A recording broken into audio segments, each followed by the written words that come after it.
To resume the afternoon session of the Commission of Inquiry. Witnesses are in place and I'm at your discretion. Thank you, Chairman. Ms. Franco, might I return to the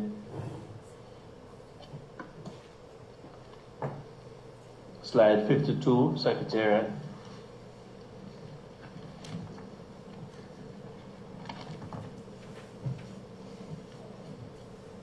I had asked you in relation to slide 52, Ms. Franco, regarding the statement made in your notes,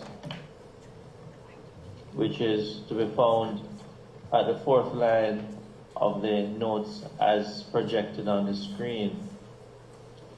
But I will just read from the second line. Indenture, abandonment, and grant of right-of-way signed between Clarendon Hugh Masters and others and Charlotte Wellman, nee Saunders, paid Charlotte Wellman only £500 for the land for the right-of-way, which was an illegal transfer based on the stolen land. Lawyer Gray and Smith, I have asked you to provide for the Commission proof in regards to your assertion that it was an illegal transfer based on stolen land. Could you answer that question, please? Yes, Counsel. I would like to revert back to page 21 of the presentation. And you mean slide 21? Slide 21, yes, Counsel.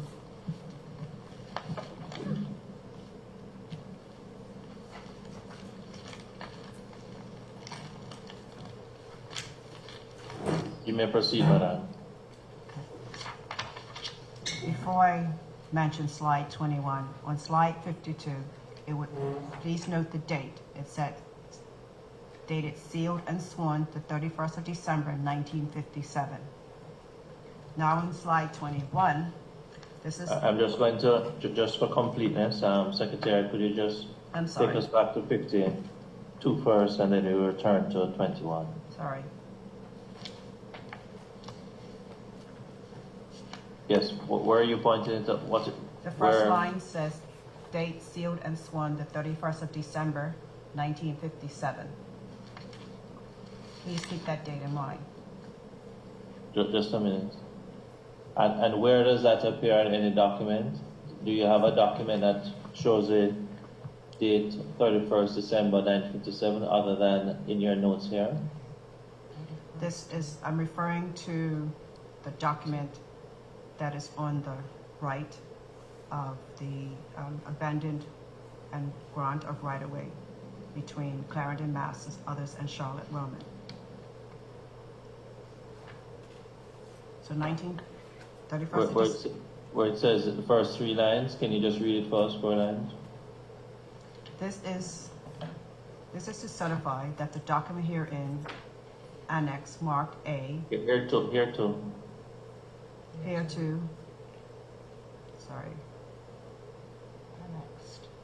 Annex Mark A and initialed by me is a true and correct photostat copy of the deed of conveyance dated the 31st of December, 1957.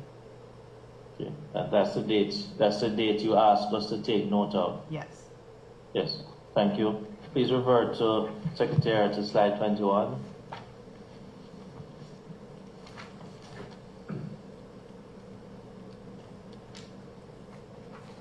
Slide 21.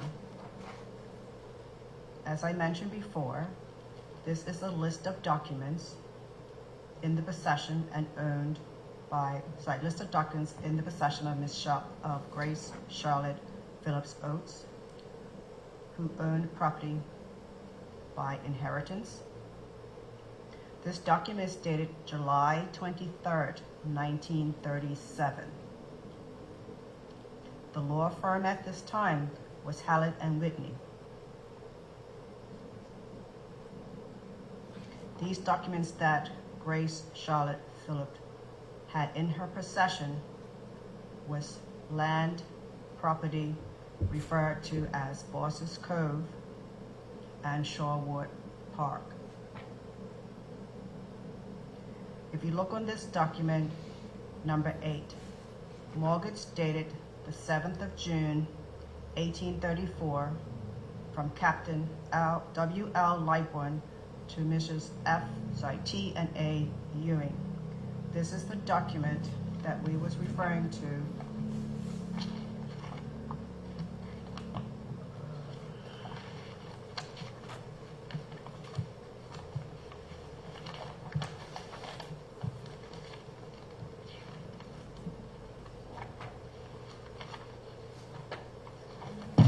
Sorry.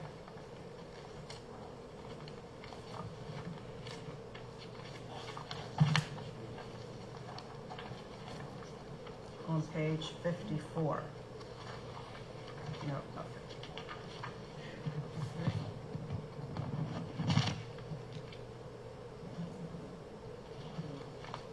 You wish to take us to slide 54 at this time? Just give me a minute, please. Just trying to find it.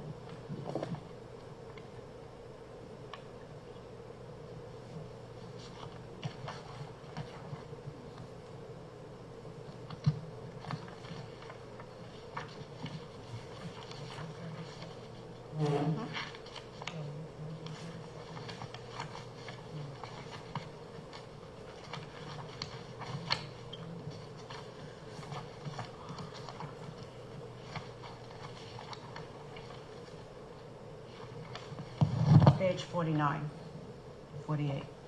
Sorry, slide 48, 49. Thank you.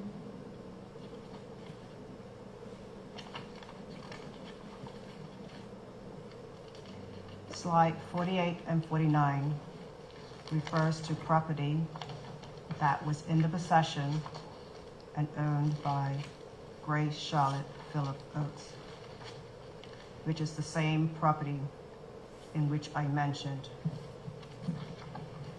on slide. Okay, I'm just going to ask you, just Secretariat members, before we return to slide 48, could you just take us back to slide 21, the terms of where the mortgage is mentioned at item number 8?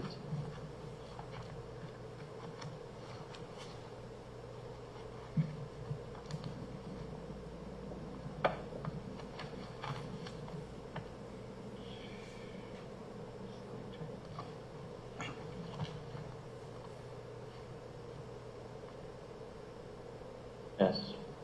Mortgage dated 7th June 1834 from Captain W.L. Lightburn to Mrs. T and A. Ewing. Thank you, Secretary. Could we return to 48? Slide 48.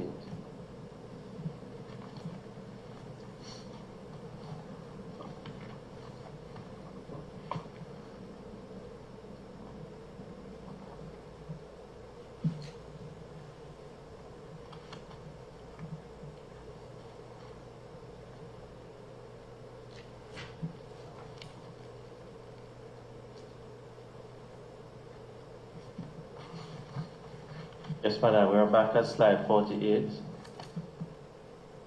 And in respect of what you draw attention to earlier, item 8 at slide 21, this is a said reference you are highlighting here, madam? Yes, Counsel. Yes. This is Please proceed in terms of the submission you're making, madam. This is the document that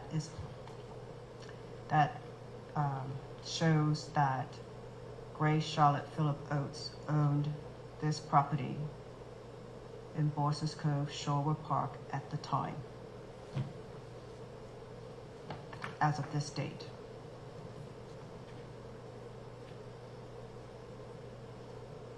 Yes, and you are going further to point out to us why you believe that there was something which was unlawful.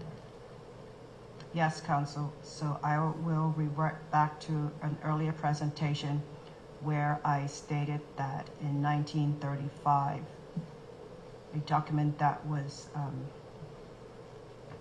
drawn by Joseph Bradshaw Wood to say that he owned the property legally,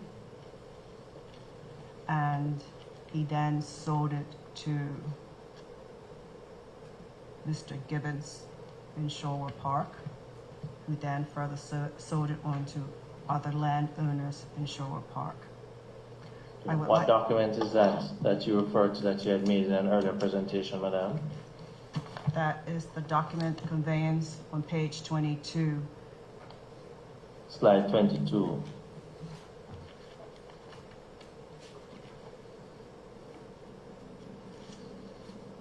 Could I ask your secretary to take us to slide 22?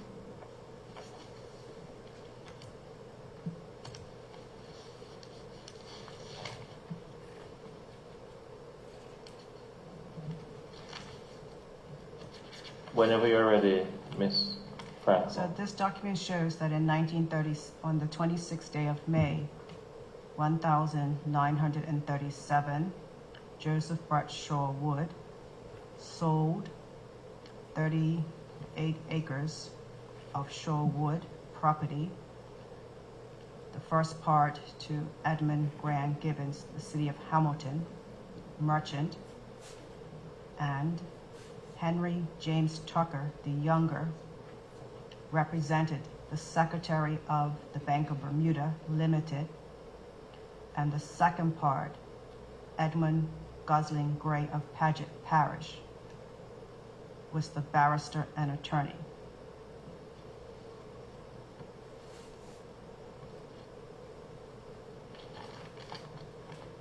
Yes, and the point you make here is?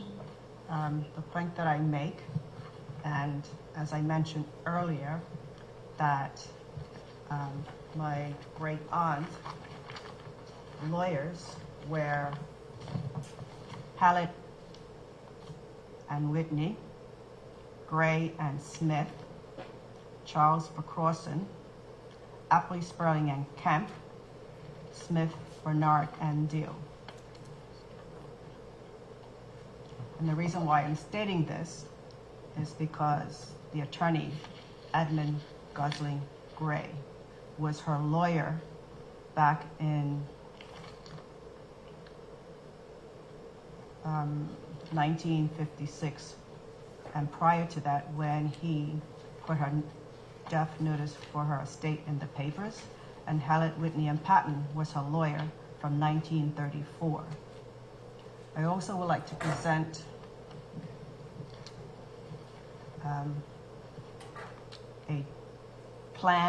a photocopy of the plan of the land,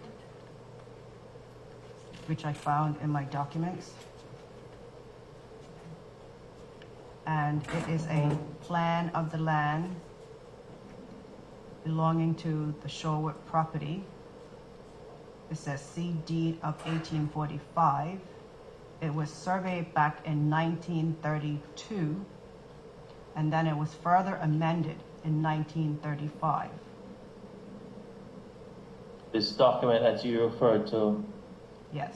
have you presented this before to the commission? No, Counsel. I just found it skimming through my documents. Does it have a title?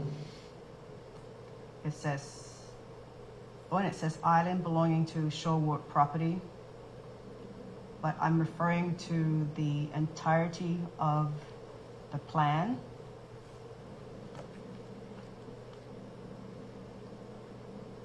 Does that document have a title? This very Secretary, could you take us to the top of the document? No, it has no title on it. It just has a title at the bottom.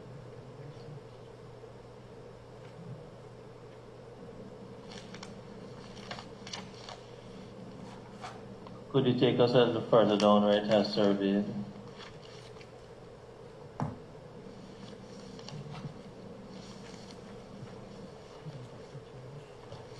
It's not clear. It looks like John Dale, Council. Survey Commissioner by John Stafford, could you Dale. repeat that name? John Dale. It appears to Thank be. you. Chairman and Commissioners, in terms of the document which, as I seek to ascribe a title, surveyed by John Dill, what appears to be John Dill, I'd ask that this document is tendered and admitted as Exhibit VF 9. 9. Thank you.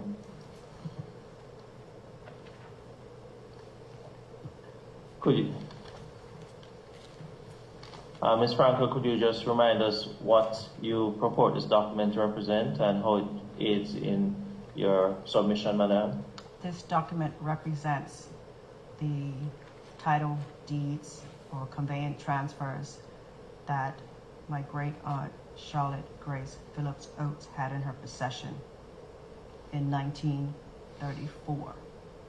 This document was surveyed and this land was surveyed in October 1932 and was done by John Dale, as we were just told.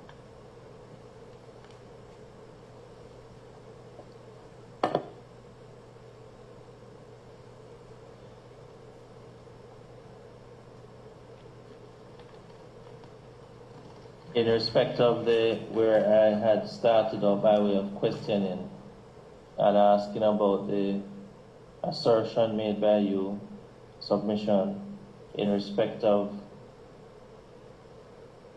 an unlawful act. This aids in proof of that point, and how can you assist us? Yes, Counsel. So to the left of the document, where you see arable land mentioned. Sorry, just a moment then.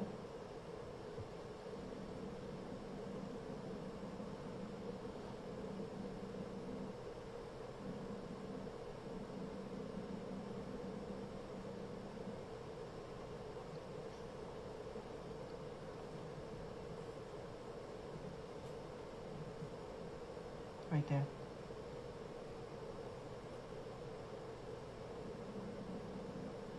Where the cursor is below the cursor present. To your far left, where it says arable land, right there. Yes. This represents Shorewood Park. This whole area, the whole area that's denoted arable land. And this land goes from Boss's Cove all the way out to the main road of Spanish Point that I'm referring to. And yes, and further in terms of the reference to arable land and the submission you're making, can you assist us? Yes, Counsel. I reference to this because in 1934, Grace Charlotte Oates was in possession of the conveyance to say that she owned this property. If you look to the right of the arable land, you see where it says Miss Oates' cottage. Could you just ask them to use a cursor to assist you to identify it for the commissioners, please?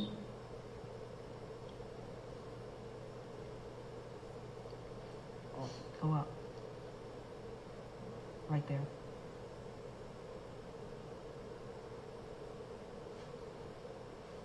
Below where the cursor is?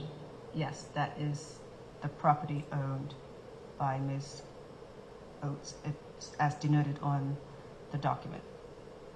Well, just below where it is, below, could you take the cursor down just an inch? Yes, there, where? Yes. Those words you purport to be Miss Oates? Ms. Oates' cottage.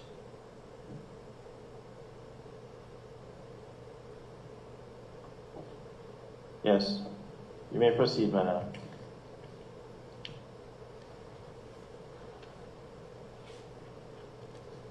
As I mentioned earlier, in reference to my claim of the the abandonment of the right-of-way was illegal, is because Miss Grace Charlotte Phillips Oates had in her possession from 1934, as I mentioned on a document presented on slide 21, she was in possession of the deeds or conveyance of this property. And those deeds, remind us, where are those deeds now? Council, if you remember in our last session, my aunt, Miss Lynn Can, had a document that had disintegrated. Yes. I started to put the document together, which refers to this property. I now need to research further to see whether or not I can obtain, hopefully, a copy of it. Okay, thank you. And thank you very much for that. And you're still have not completed that exercise of putting it together either. No, Council, but I can honestly say that from what I have so far pertains to this property. Thank you very much. In respect of the said property, where it is labeled as arable land, arising out of what is Exhibit VF9, the exhibit, can you say what is situate now on that area? Is it a residential? Is it any other? What is situate there today? Yes, Council.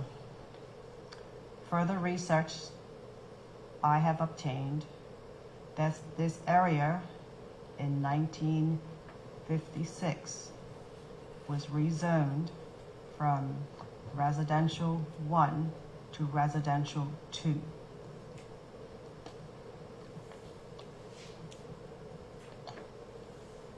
Yes. It is prime real estate, and as I mentioned earlier, has been legally noted as Shorewood Estate.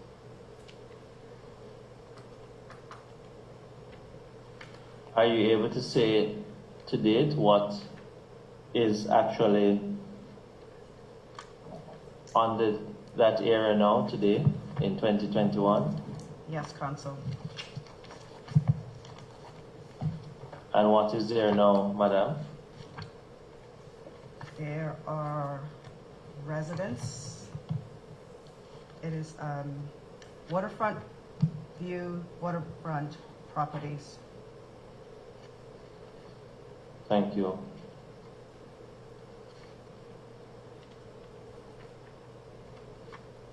In respect of what you pointed out to us earlier, to the east of the surveyed plan which is VF9, where you pointed out Miss Oates' cottage. Can you say what, if anything, is situated there today? Yes, Council. Miss Oates' cottage is number 13, Boss's Cove, which is presently owned by a family member. And we still have use of the property.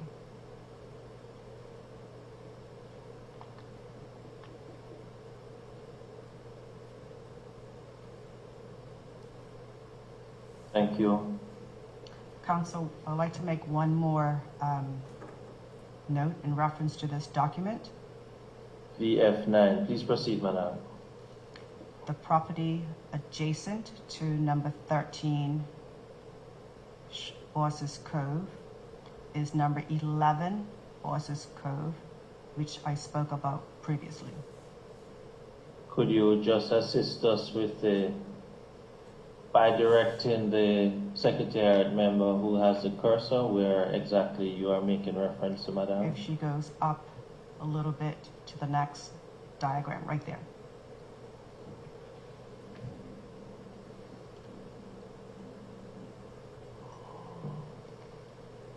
No. When you're just where the cursor is now, you're saying that is where number 11 is. That's correct. Sorry, your counsel, with the two apartments north and south. Could you repeat that for me? This is number 11, Bosses Cove, which complies of or consists of north and south apartments. And particularly earlier you had referred to a photograph, an aerial photograph, which seems to have been taken by way of a satellite photograph. That's correct? That photograph was taken off of the land valuation website. Yes, and that is a document which we will refer to shortly, that you reference when you're pointing out to us where number 11 lies. Yes, counsel. Could I just ask you, just for ease of reference for the commissioners, that you take us back to that document? I remember Commissioner Stovall had Page pointed 49. out to us what? Slide 49. Slide.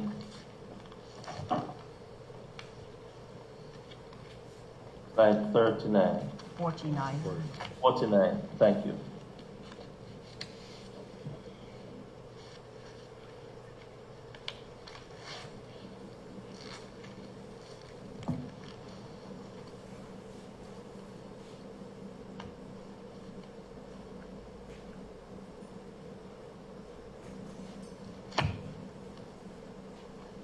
This is what you make reference to, ma'am, Yes, when you're counsel. pointing out to us where number 11 is, in relation to what was labeled Miss Oates' cottage, madam? No, counsel. Number 11, Bosses Cove, is the estate of her mother and Amelia Wood. Right, but I just make reference because earlier when we were looking at at slide at VF9, you had Yes, counsel. point out to us where number 11 was, Okay. but prior to us looking at number 11, we had been looking at where it indicated Miss Oates' cottage. So Miss Oates' cottage on this diagram is number 13. Okay.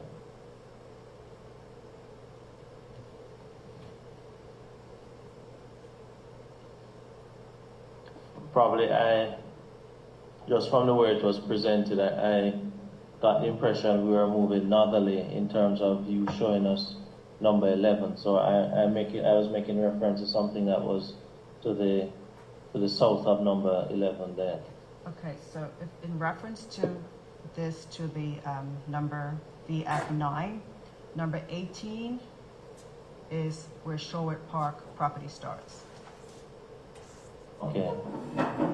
which is the arable land that I was speaking about.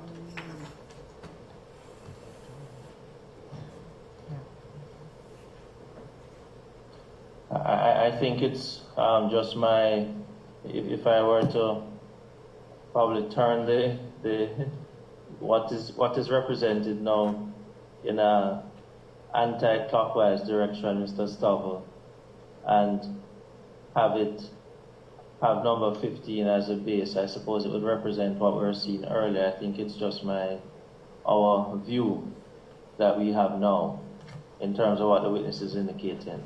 Chair, if I may, yeah, that would be correct. The orientation for the other historic plan is not orientated north. So, yeah, you have a right to be a little confused. Thank you very much. Thank you. Yeah.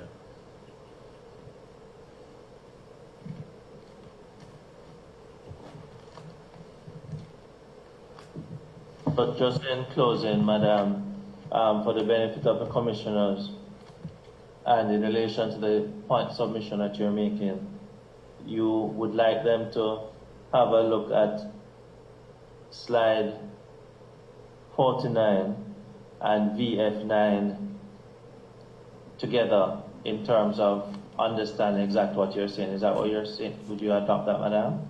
Yes, Council. Thank you.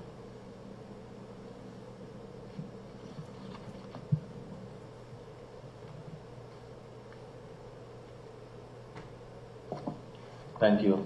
Could I ask you to, well, anything further, or would you wish to return to? I wish to proceed, Council.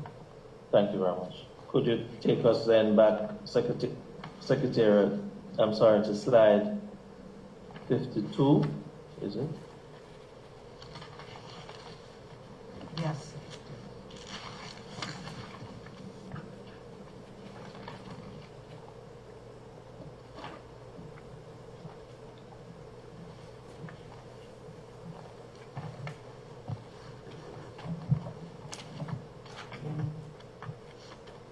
I will just make a note as a reminder, Ms. Franco, in respect of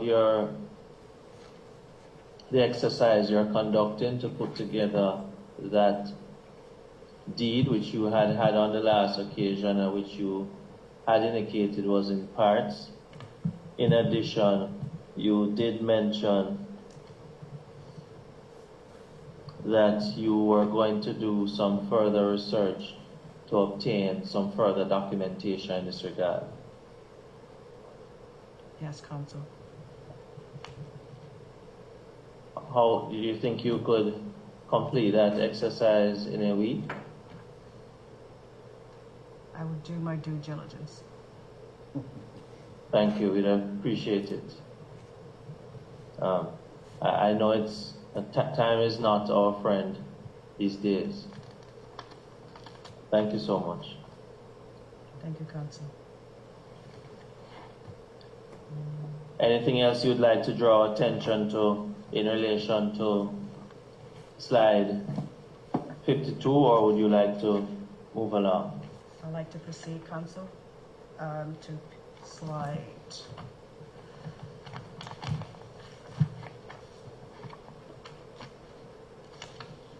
56.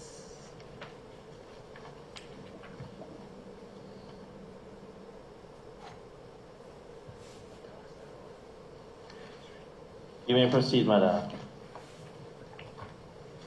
On the document on the far right, I would like to draw a reference to the name, I think that says R.H. Bernard. Yes, Madam. Is that H or M?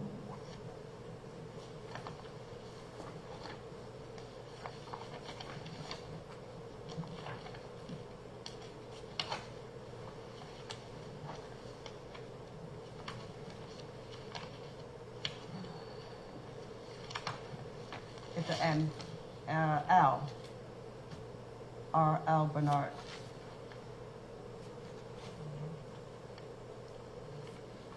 It appears that an M has been written over, but there's no initial. It appears, Chairman, Commissioners,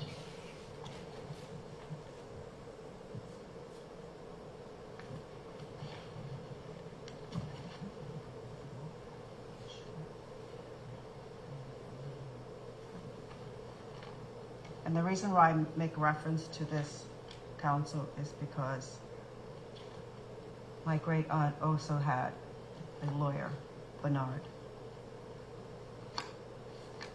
and what was the lawyer's initials, Madam?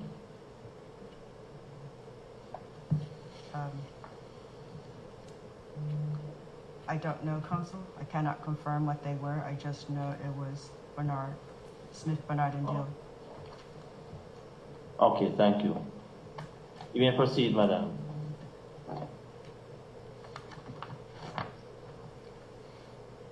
Proceed to slide 58.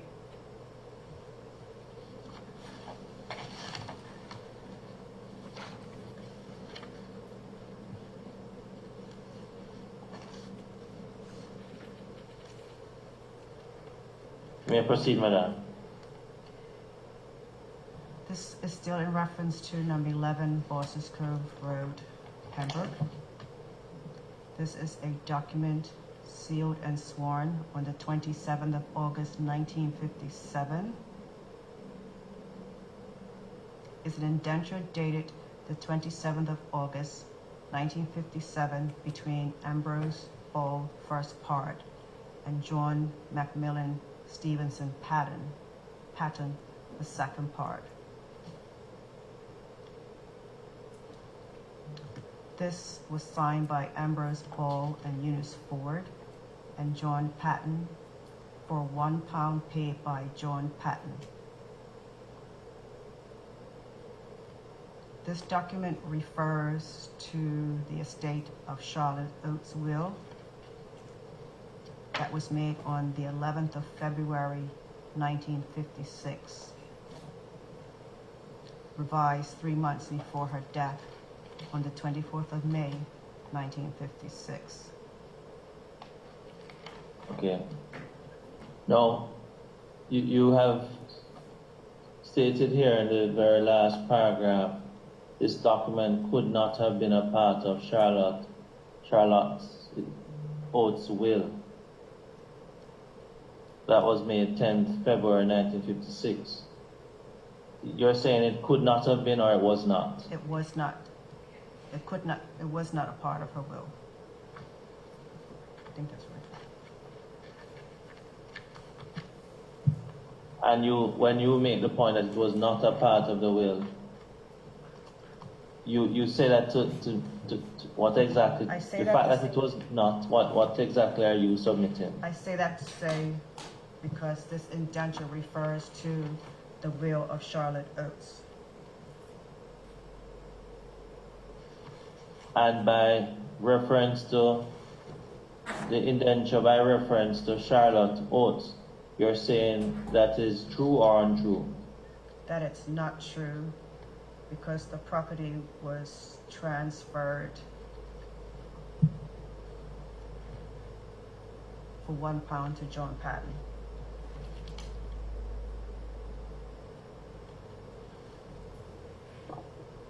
Now, the document that appears on the right-hand side, do you have the entire complete document? Yes, Counsel. It starts on slide 59.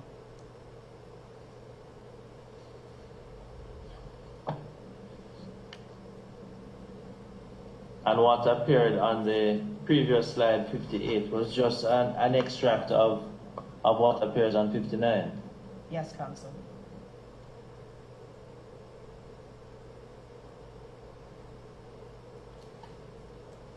Now, do you know the names Ambrose Ball or the name Eunice Ford? Yes, Counsel. Who are they? They are relatives, but my aunt can further elaborate as to the connection. And before we have your aunt speak to elaborate on these persons, Ambrose Ball and Eunice Ford, in terms of this indenture, do you wish to make any comment regarding this indenture and the transfer of land to John Patton? Yes, Counsel. So Ambrose Ball claimed that he owned property at in the area of, at number 11 Bosses Cove, and that he had the right to transfer or sell it for £1 to John Patton.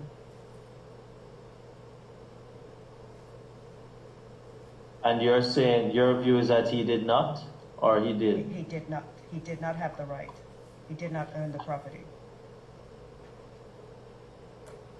And are you saying further that he then had no legal basis or right to transfer it? That's correct, Counsel. And so to Eunice Ford? Yes, Counsel. Thank you. Now, Mrs. Hollis Khan, will you assist us? Who are the names Ambrose Ball and Eunice Ford? Could you assist us? Who are these persons? Cecilia Lynn Ken speaking. Council.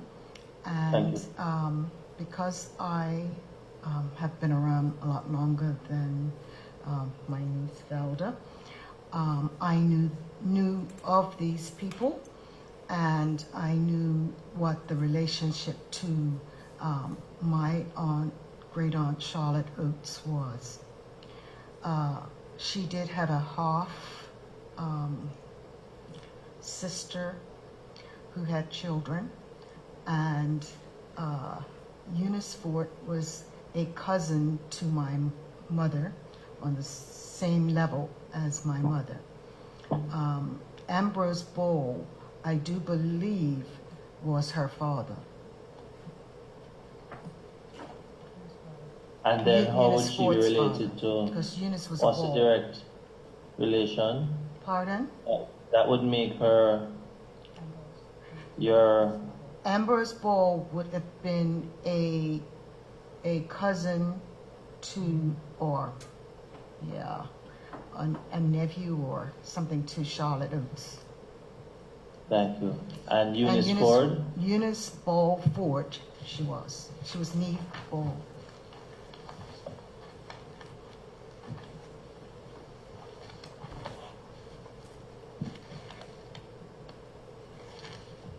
Eunice Ball Ford would be related to Ambrose Ball. Yes, In what way can you say? I do believe that was his daughter. Okay, Eunice Ford. thank you. She was a Bowl.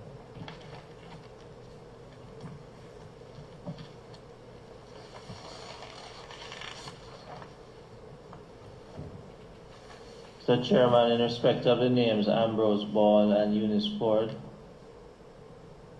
Yes. and based on the evidence of the witness, Ms. Franco, and also in relation to the names John McMillan, Stevenson, Patton, I'd ask that adverse notices be issued. More than likely we'll have to do it in the tabloid for these named persons for adverse notices to be issued. This is going back some 63 years. Yes, Council, I take note that you wish to have notice of adverse notice sent to Ambrose Ball and Eunice Ford and John McMillan, Stevenson, Patton. Thank you. It's noted. We may proceed, Ms. Franco. Thank you, Council.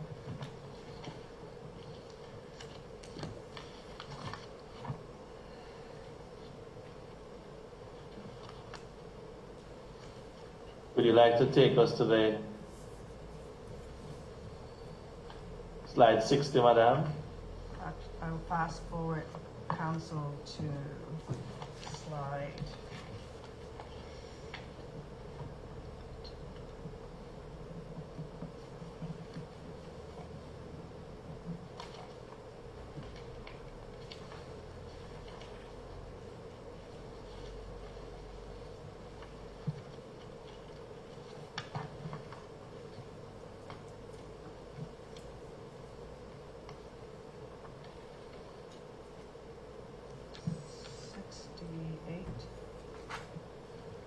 Pardon me? 68.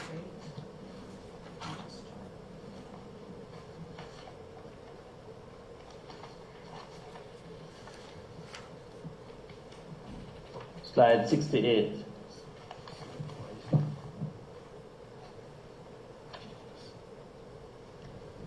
This is the cover of the indenture in which I just spoke about.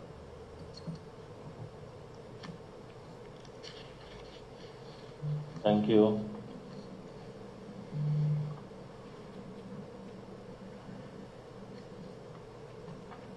Dated the 26th of August, 1957. Yes, Council. You may proceed, madam.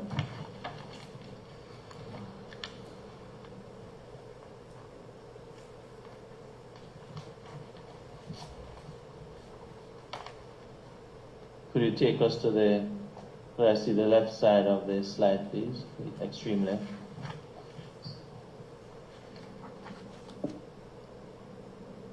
In respect to the notes there, do you wish to draw attention to anything there, or you wish to move on? On slide 68, it's dated, sealed, and sworn the 26th of August, 1957. And it's an indenture, abandonment, and grant of right-of-way between Clarendon Hugh Masters and others, and Ambrose Bull. Lawyers, Kanye Steele, and Pearman.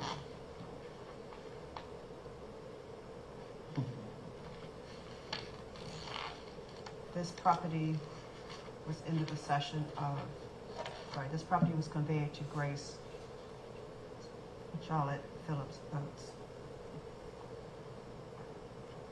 So here is another indenture, abandonment, and grant of right-of-way. The first one we saw was to my great-grandmother. Now this is to a Ambrose Bull. But I just ask that your microphone is adjusted. I'm not hearing you clearly. I'm not sure where you are in relation to the microphone. Slide 68. Thank you. Dated, sealed, and sworn the 26th of August, 1957. Indenture, abandonment, and grant of right-of-way between Clarendon Hugh Masters and others, and Ambrose Bull. Lawyer for this transfer is Kanye Steele and Pearman.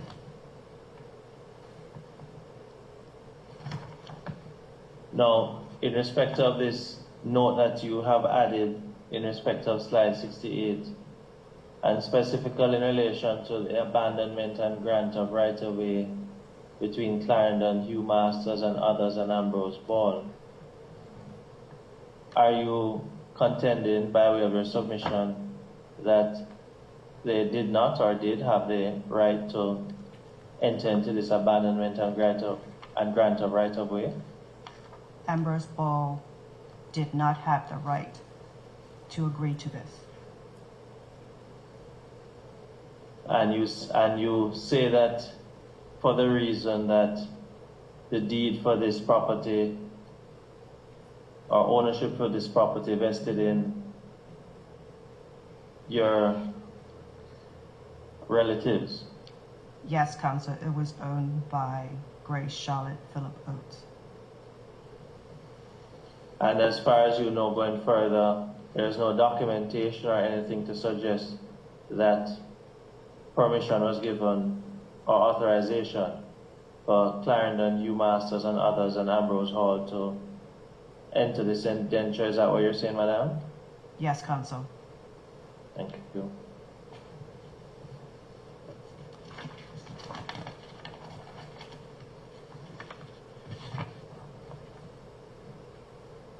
You may proceed, Madam.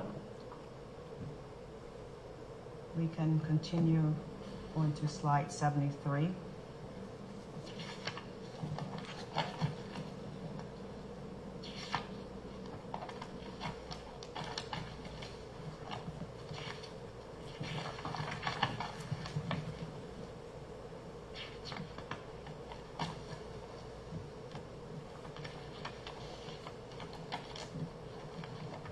You may proceed, Madam.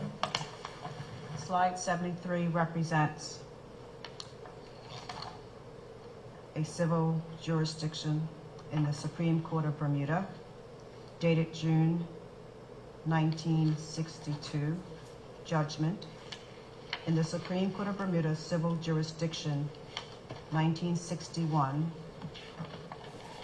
case 148, before the Honorable Miles John Abbott, Chief Justice. Charlotte Alice Saunders Wellman, the legal owner, who was my great-grandmother.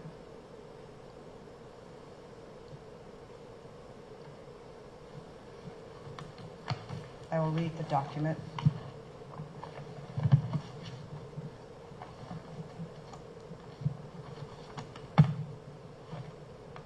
In the Supreme Court of Bermuda, Civil Jurisdiction, 1961, number 148. In the matter of Section 36 of the Parish Vestries Act, 1929, and in the matter of Section 19 of the Supreme Court Act, 1905, and in the matter of the transfer of certain lands previously registered in the name of Ambrose Ball to Charlotte Oates, and in the matter of the application by Eunice Ford to transfer the remainder of the life estate and the refusal of the parish vestry to transfer the same lands, and in the matter of an objection by Charlotte Elizabeth above it written Alice Wellman to the said application. Mr. J.M.S. Patton for Eunice Ford, the applicant. Mr. Robert H. Moyer for the respondent, Pembroke Parish Vestry. Mr. R.L. Bernard and Mr. Donald Smith for the respondent, Charlotte Wood.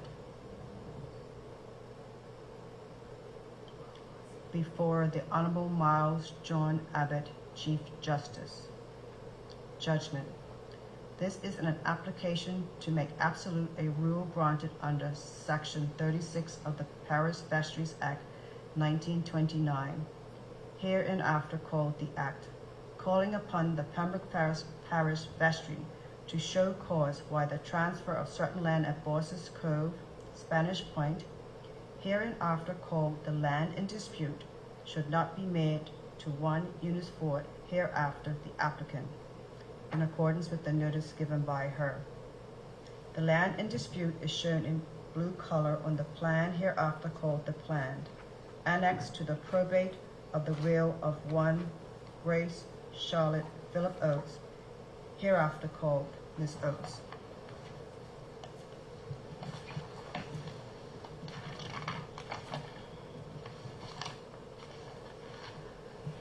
You take us to the next slide, please. You have an actual copy of his judgment separate from what appears on the slide here, madam? No, counsel, yes, I do have a copy of the judgment separate. Okay, I'm going to just ask the secretary to, at a convenient time, to be given a copy so a copy can be made. Thank you. You may proceed, madam. The history of the case is brief. Briefly this. The whole of the land colored pink and blue on the plan was at one time the property of one Anne Amelia Wood, who died intestate in 1898, leaving a husband and 3 married daughters, Miss Oate, Susan Saunders, and Emmeline Bull, her surviving. The husband of Miss Wood died so that he left estate by the courtesies determined and does not concern us here. Susan Saunders died intestate in 1904, leaving her husband Arthur and her son Robert, her surviving. Arthur's estate, by the courtesies, also determined by his death. Emmeline Also terminated. Terminated by his death.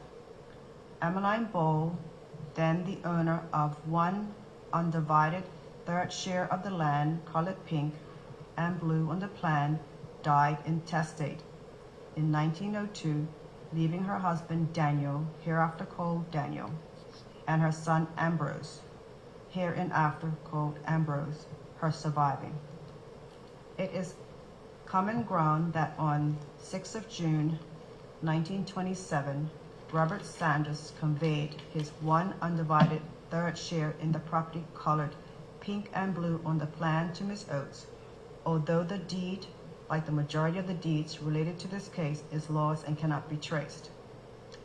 Thus, on the 6th of June, 1927, Miss Oates, it is accepted, became the owner of 2 undivided third shares in the land in dispute.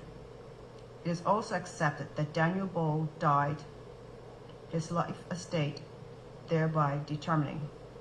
Sometime in 1950, as a result of certain happenings, Mrs. Oates consulted her lawyer, Mr. Richards, who, on her instructions, informed the Pembroke Parish Vestry clerk that he had been sending vestry tax notices to Ambrose or to an agent of his instead of to her. To an agent of his instead of to her. See Exhibit PPV1 to affidavit of Mr. Murray, the present vestry clerk. Lot 2 referred to in Mr. Richards' letter in the land in dispute. The opinion was accompanied Mr. Richards' letter in Exhibit PPV2 to Mr. Murray's affidavit. The Parish Vestry, acting under the provision of Section 34 of the Act, considered Mr. Richards' letter and the enclosed thereto, and on 22/12/50 caused the then vestry clerk to notify Ms. Oates of the intention of the vestry to transfer the registration of the land in dispute to her name. Ms. Oates naturally not objecting, the intention was carried out and registration of the land was transferred into her name. Section 34 provides that such a transfer is valid for purposes of assessment, but not for no other purpose. So it cannot be said that the transfer of itself gave Ms. Oates any title to the land in dispute. Ms. Oates died on the 24/5/56 at what this may have aptly described as the ripe old age of 102, and by her will purported to devise the land in dispute. Miss Charlotte Wellman, who is variously referred to in this proceedings as the objector and the respondent. I shall hereafter use the latter designation. On 26/8/57, in order to determine what precision certain rights of way there said or thought to be vested in Ambrose, who left Bermuda for the United States over 30 years ago and has never returned.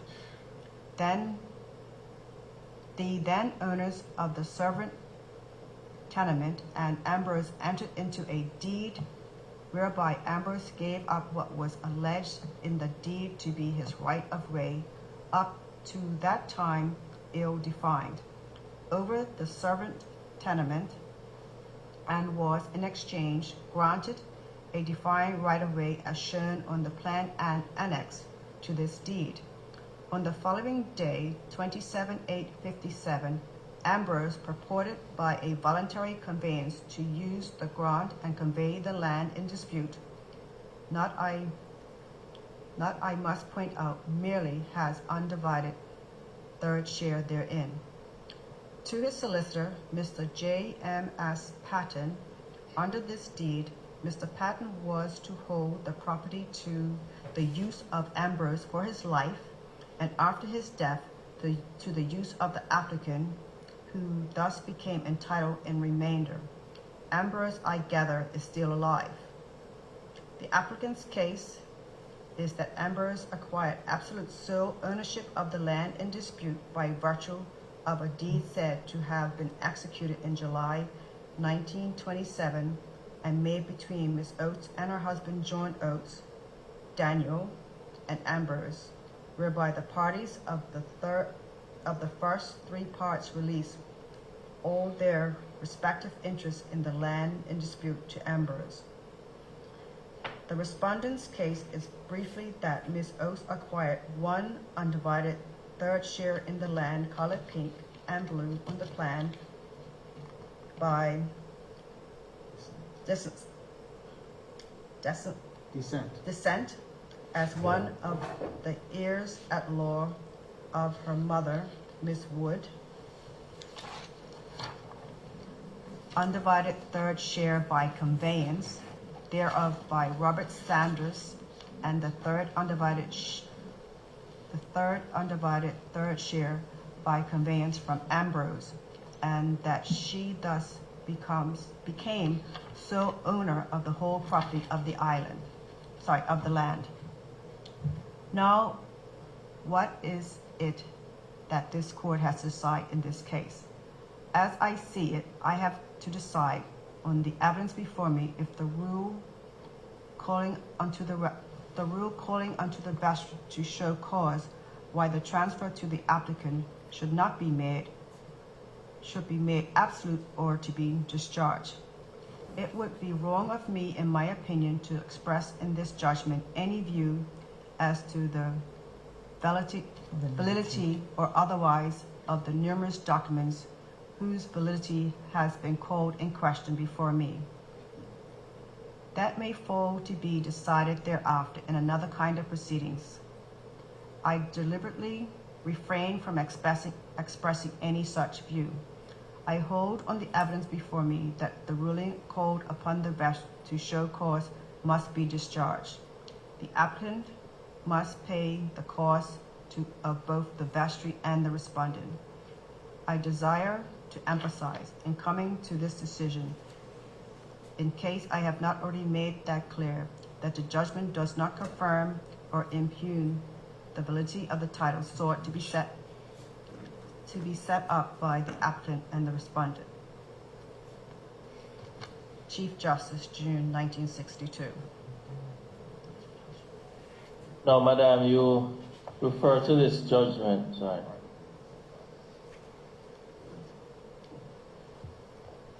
Counsel?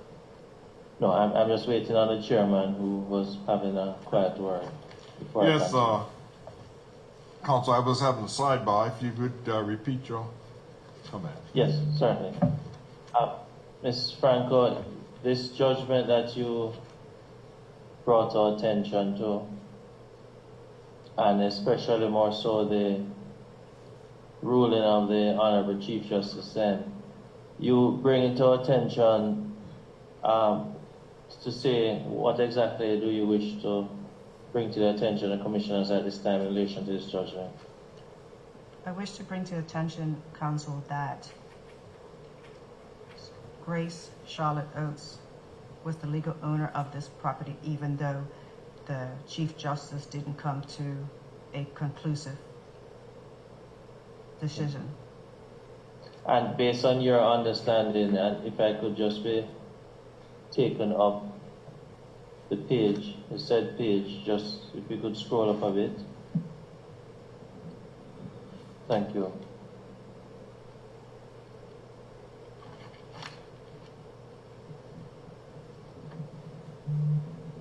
Please scroll down a little, back down a bit. Thank you. Thank you. The rule recalling upon the vessel to show cause must be discharged. Could we scroll back to the beginning for me, please?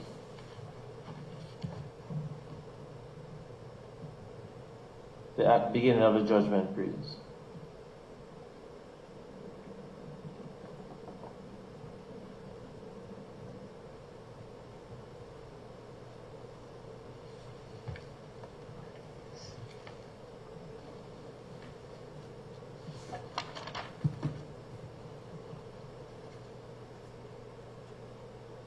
Sorry, not so far down. I just wish to, I'm sorry.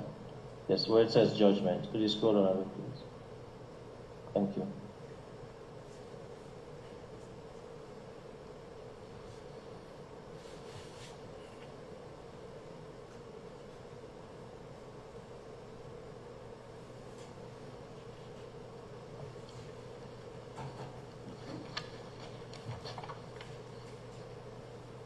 Could I ask you just to scroll up further for me, please?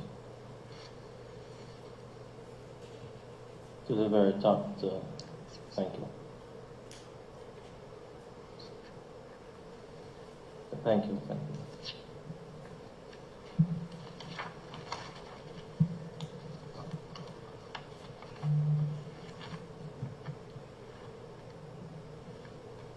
I was just taking note, Chairman and Commissioners, as to the parties, JMS Pattern for Eunice Ford, the applicant, Mr. Robert Montier for the respondent, and Mr. R.L. Barnard and Mr. Don Smith for the respondent, Charlotte Wellman. I was just taking a note also. Could we return to the end of the judgment, please?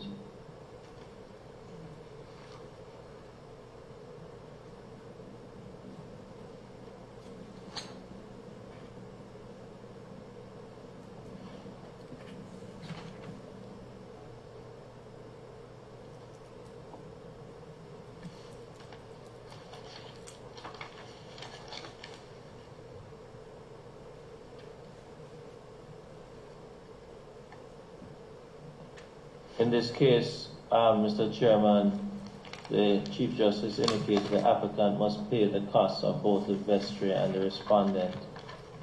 I just wish to, though I hold no brief for the Ms. Franco and her claim, the parties in this matter, the applicant was Ford, and the respondent in this case is Mrs. Charlotte Wellman.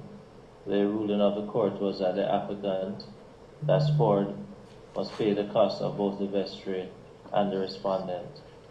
However, the court had made no determination here, as they said, to confirm or impugn the validity of the titles. Thank you very much, Ms. Franco.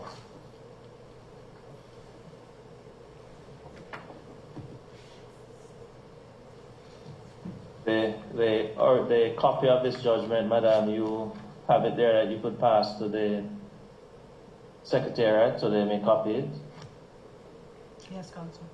Yes, that's being done, Counsel. Thank you. Can the document be, how many pages does this document consist of, Ms. Franco? Do you have the document and can assist us? 4 pages. 4 pages. Will you take us back to the beginning, first page, Secretary?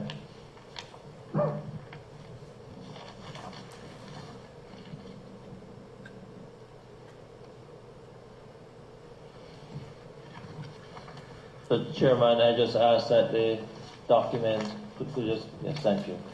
The Supreme Court of Bermuda Civil Jurisdiction Judgment of 1961, number 148. I'd ask that it be tendered and admitted as Exhibit VF10.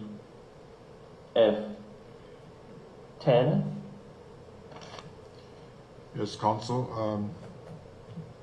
The matter in the Supreme Court of Bermuda Civil Jurisdiction, 1961, case number 148, that be entered as Exhibit VS10 in our VF10. records.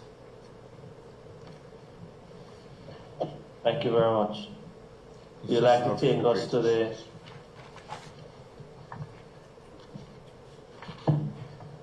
next slide?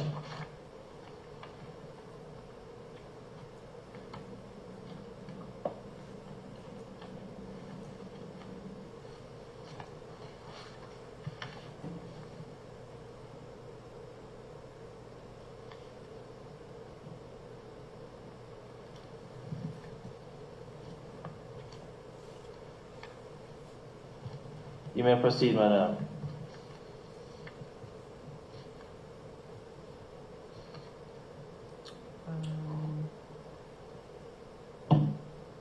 Sorry, what did I? Slide 74, ma'am. 1 minute, Counsel. I need my reading presentation back. Yeah, she's gathering her thoughts, Counsel. Sure, thank you.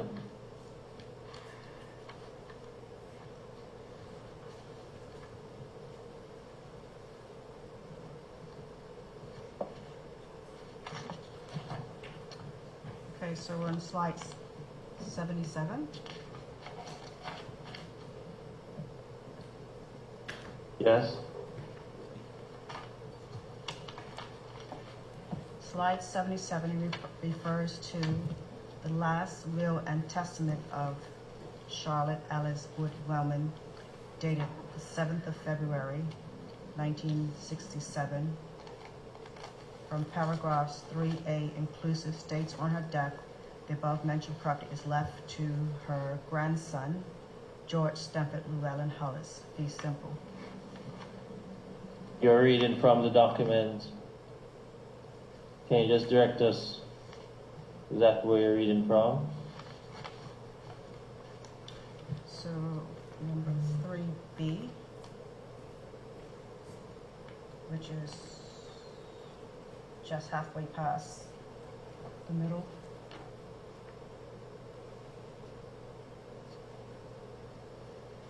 I'm sorry, what paragraph are you in? Or are you reading from Item 3. Could you adjust the microphone? I'm not seeing you, but I think the Item microphone. 3. Oh, paragraph 3, okay. And a little ways down, which says B, starting all that. Sorry, 1, 2,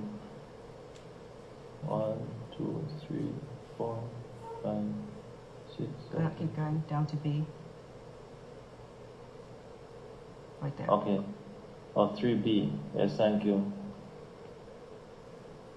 Which states, all that certain parcel of land being the 1/3 portion of the estate of the said Anne Amelia Wood, together with the portion of the dwelling house thereon and situated at Boyce's Cove, aforesaid, I give and devise to my grandson, George Stamford Llewellyn Hollis, in free simple. This is referring to number 11, Boyce's Cove, Pembroke. And why do you say this refers to number 11?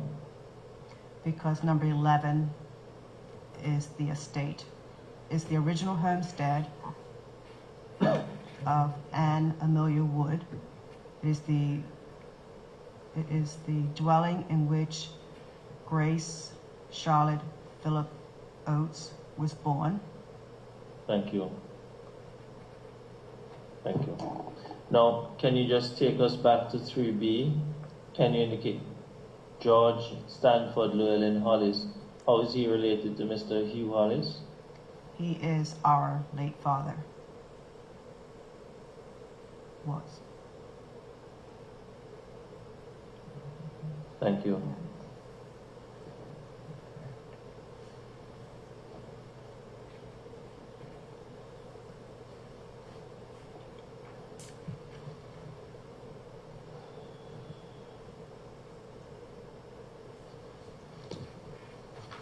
You may proceed, madam. And just before you do, just for completeness, this is the last will and testament of who? The last will and testament is of my great-grandmother, Charlotte Alice Woodwellman. Nee Saunders.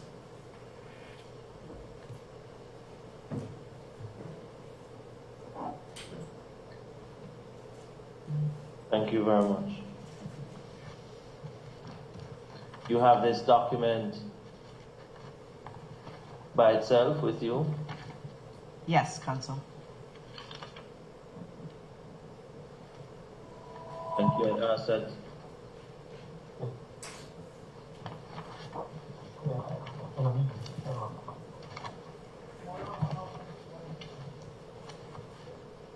I'm going to ask Mr. Hugh Hollis to turn off his microphone. Or probably we can mute him.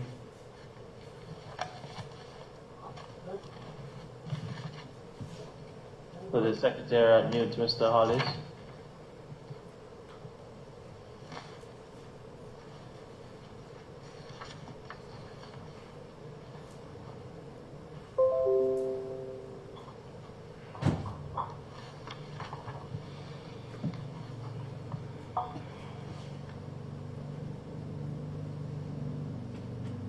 Secretariat, are you able to mute him?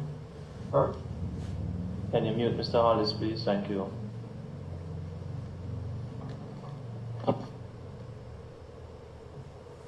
I'm going to ask the Secretariat also to be given a copy of this document so that it may be scanned and made an exhibit separate from the exhibit that it is displayed in.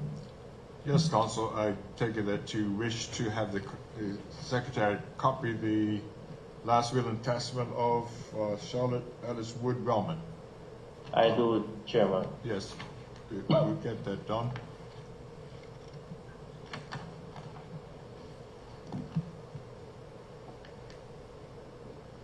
Could I just ask that the screen is magnified to the first paragraph, please?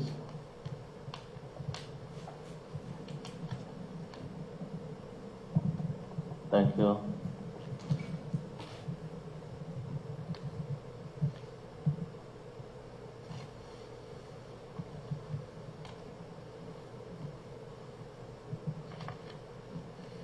Thank you. Could you take us to what slide would you like to take us to now, Ms. Franco? Slide 79.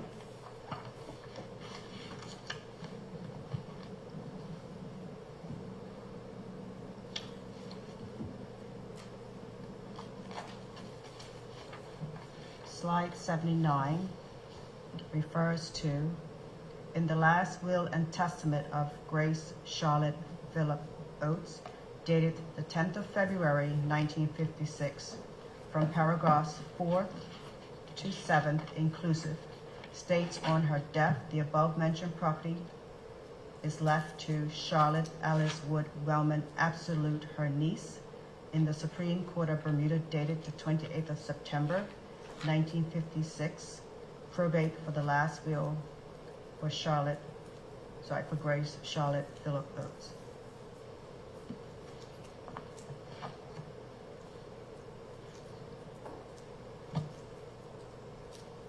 Slide 80.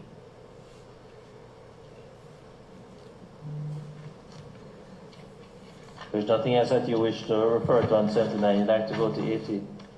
Yes, Counsel. Okay, please. You may proceed, Madam. And I'm going to the 4th to the 7th items. And they read as: my two-story dwelling house and my laundry with the parcel of land here therewith situated at Spanish Point in Pembroke Parish are for said and bound northeasterly by land of the estate of my mother, Anne Amelia Wood, deceased, now in the possession of Joseph Soares Figueredo, southeasterly by the waters of Boss's Cove, southwesterly by land formerly of Richard Shaw Wood, and northwesterly by a roadway leading to the main public road. I devise to the said Charlotte Wellman Absolute, but in the event that the said Charlotte Wellman shall predecease me, then I devise the same to the said Genevieve Hollis Absolute. Fifth, all that certain parcel of land being that 1/3 portion of the estate of my mother, Anne Amelia Wood, deceased, together with the portion of the dwelling house thereon, now in my possession, the plan hereto annexed and thereon colored blue and designated as Lot 2, I devise to the said Charlotte Wellman, but in the event that the said Charlotte Wellman shall predecease me, then I devise the same to the said Genevieve Hollis Absolute. 6. I hereby declare that I am the owner of the portions of the estate of my mother, Anne Amelia Wood, deceased, delineated on the said plan and thereon colored pink and designated lots 1-A and 1-B, now in the possession of the said Joseph Soares Figueredo, and that at no time have I received any money from the said Joseph Soares Figueredo in payment of the same. 7, the said lots 1A, which is the north side of number 11 Boyce's Cove, and 1B, the south side of number 11 Boyce's Cove, and all other real estate to which I may be entitled at the time of my death, or over which I may have any power of testamentary deposition, I devise to the said Charlotte Wellman absolute, but in the event that the said Charlotte Wellman shall predecease me, then I devise the same to the same Genevieve Hollis absolute. In witness thereof, I have to this my will set my hand this 10th day of February, 1956, signed by Charlotte Oates. Signed by the above named Grace Charlotte Phillip Oates, at her last will and testament in the presence of us both, present at the same time, who at her request, in her sight and presence and in the presence of each other, hereunto subscribed our names as attesting witness. Elsa Gosling and Donald Smith. Thank you. Anything that you wish to comment on in respect of this slide? This last will and testament of Grace Charlotte Phillip Oates is another example of her owning the property from her mother, and Amelia Woods.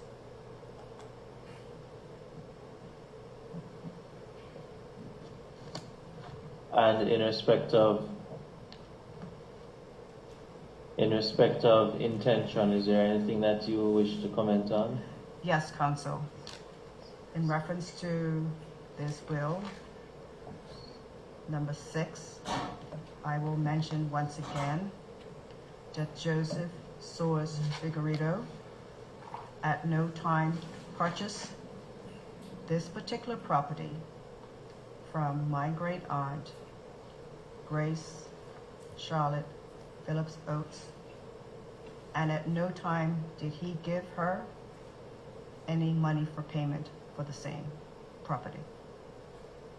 And that this property was passed on to my great-grandmother, Charlotte Alice Woodwellman Absolute, and my grandmother, Charlotte Alice Woodwellman, passed this property through her last will and testament to my father, her grandson, George Stamford Llewellyn Hollis.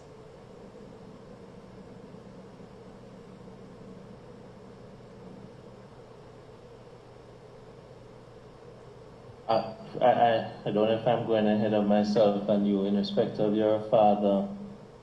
Prior to he passing, did he leave a will? No, Consul. He died intestate.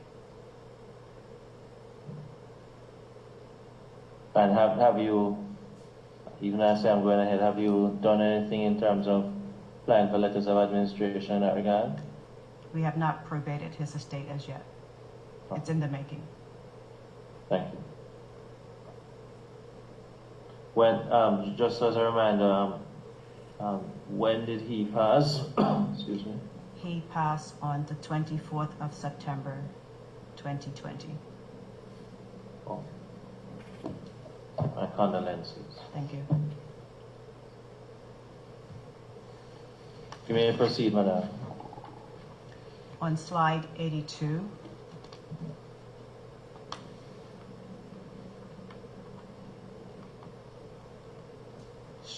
this is a plan that was done by Clark and Deutsch on August 12th, 1957, showing the estate of Grace Charlotte Oates,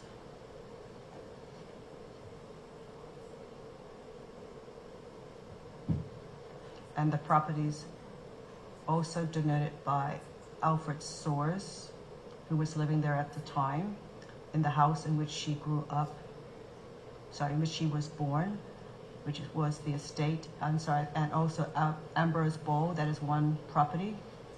That was the estate of Anne Amelia Woods. And next to that, Joseph Henry Soares.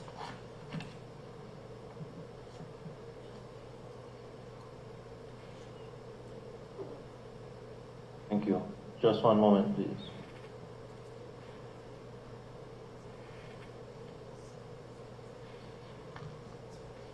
You may proceed, madam.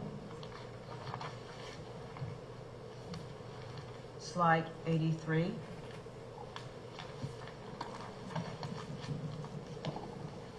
Slide 83.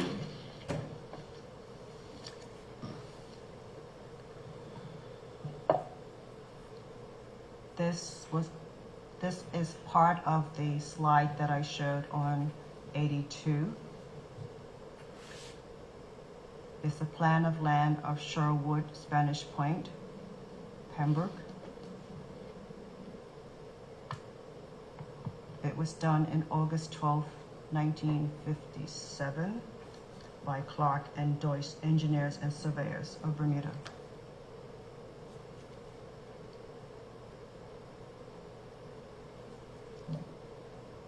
And you will wish to rely on this plan in submission of what point, madam? That the property at number 11 Voices Cove was owned by Grace Charlotte Oates. Do we have any notes at the foot of the document? Could we just scroll?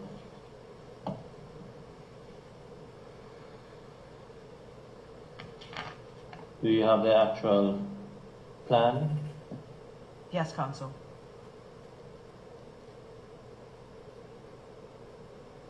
Just going to ask that, could you show it to the commissioners, please? No, I have the copy of the plan. I don't have the actual plan. Sorry. And you wish to rely on the copy of the plan? Yes, Counsel. How many pages does it comprise of?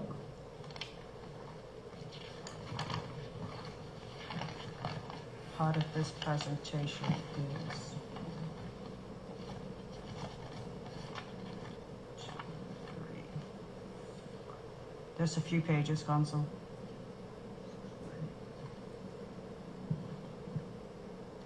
Could you tell the actual number? I know it may be embedded in your presentation, but I still wish to have it made an exhibit separate and have the Yes. commissioners look at the copy of it. Yes, Counsel. Can you tell me the page numbers?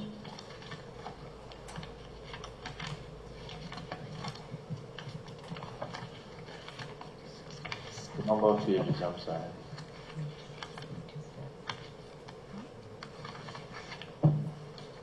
From 79 to 1.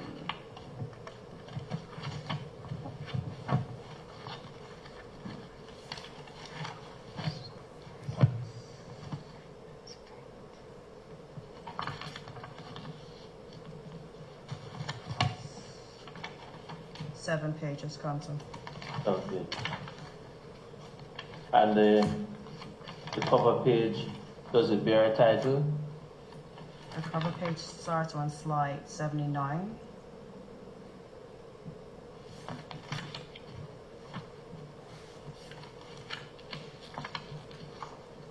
Slide 79. Yes, the last will and testament of Grace Charlotte Phillip Oates. The survey plan you referred to is annexed to the probate documents. It's part of my submission for the probate document. Thank you.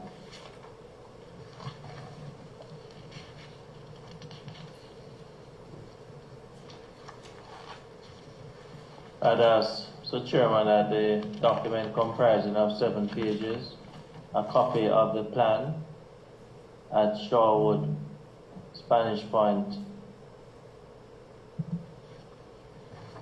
Pembroke Parish, Bermuda.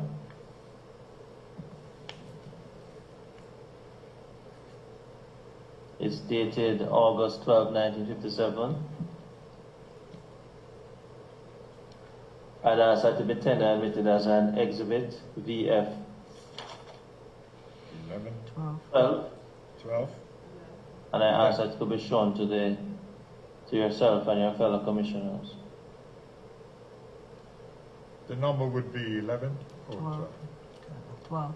12.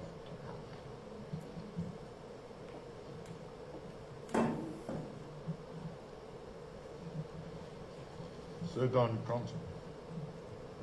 Thank you.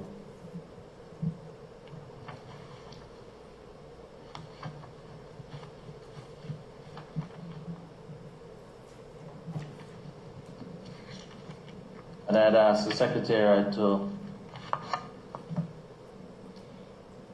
make a copy for our files and return the copy. We'll keep a copy of the copy and return the copy to Ms. Franco.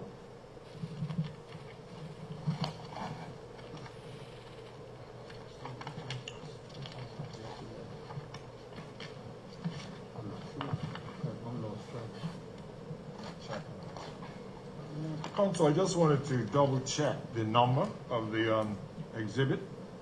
Which one was VS 11? This one is 12. VS 11, 10 was a judgment, 11, Yes. This would be 11, Council, I believe. very well.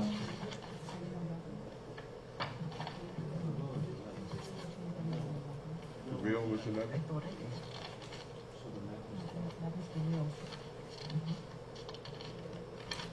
The will of Charlotte. It's the will, I think.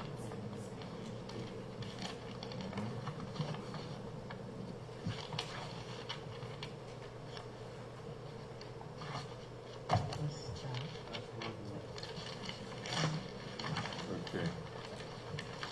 This will be 11, yeah. The real. I really don't want to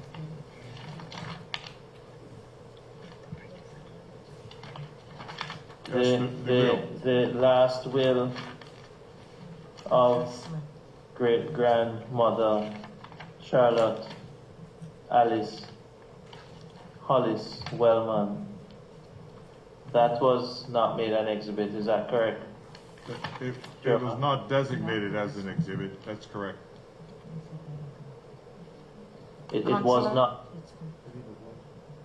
Excuse me, Counselor. Can I Please. correct you? If we just correct, just check. No, he just said Hollis, and Hollis doesn't belong with that name. My apologies.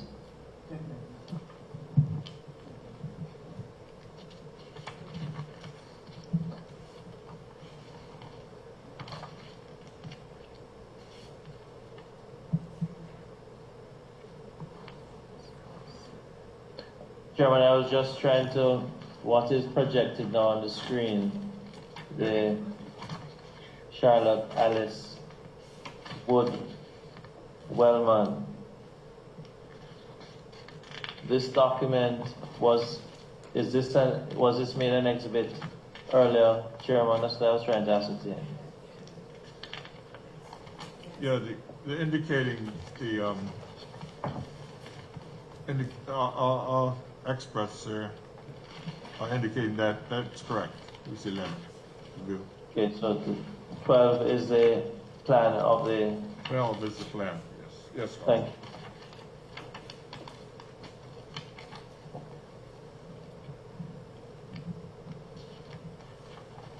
I said this document, the copy of this will, has also the plan that they are copied, borrowed from the Miss Franco, copied and returned to her kindly.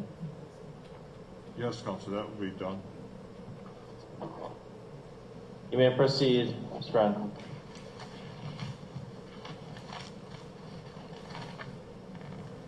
Council, we're on slide 84.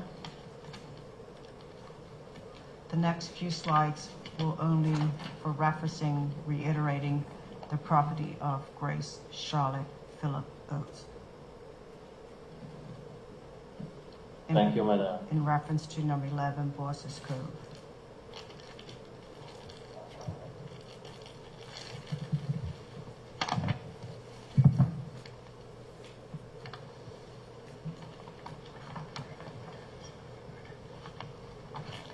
Slide 86. Thank you.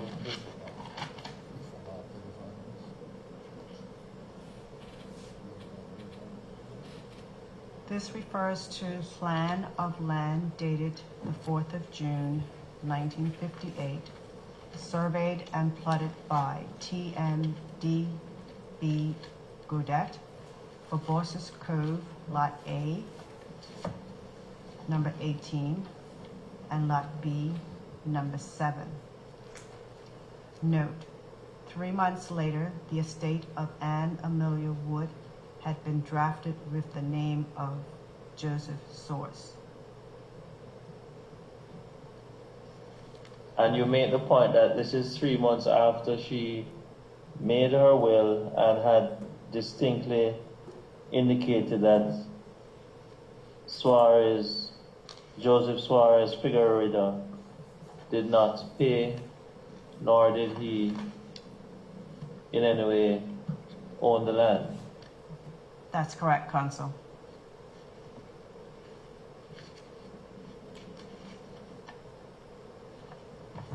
Do you have an independent copy of the plan of this plan? Yes. Hold on. Before I answer that.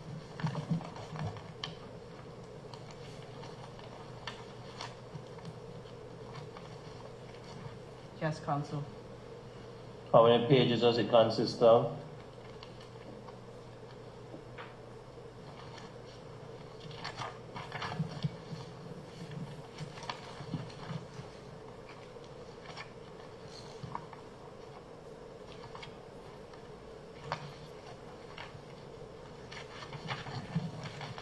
Two pages, Counsel.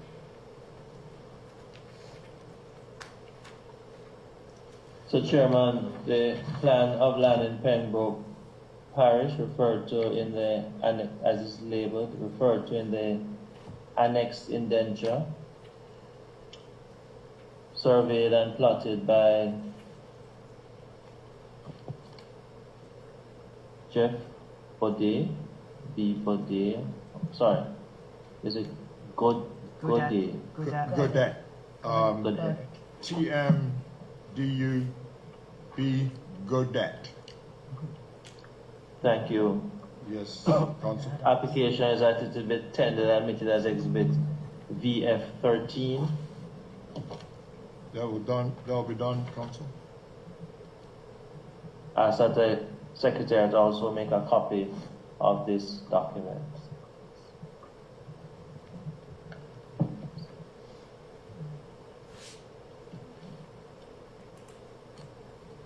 Anything else you'd like to bring to our attention in relation to this slide 86, Madam?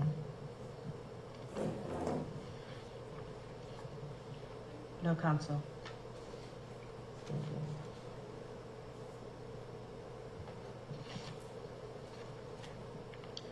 In reference to slide 87, it's just another version of slide 86 with more notation of persons who own the or alleged own the property.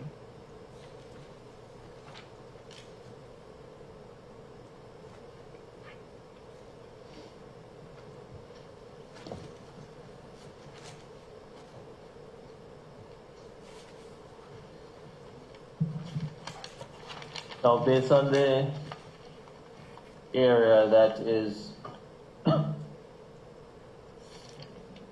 I'm sorry, could you just take me back to that? The area that has the name Joseph Suarez, that area is what appears to be the beachfront area. Yes, Council, that is to date, that is prime waterfront real estate. Thank you.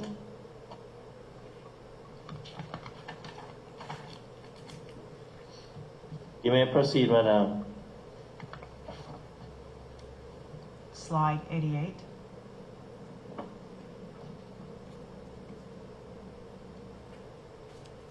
Yes, ma'am.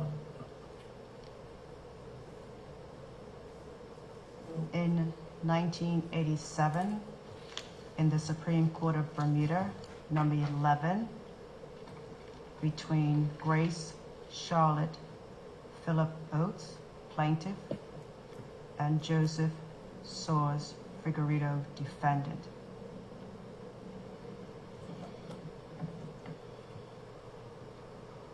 I was not able to obtain the judgment on this, Council.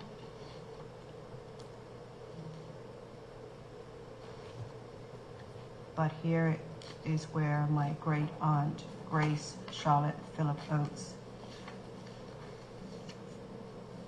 made a Supreme Court application against Joseph Soares Figueredo to have her property legally returned to her.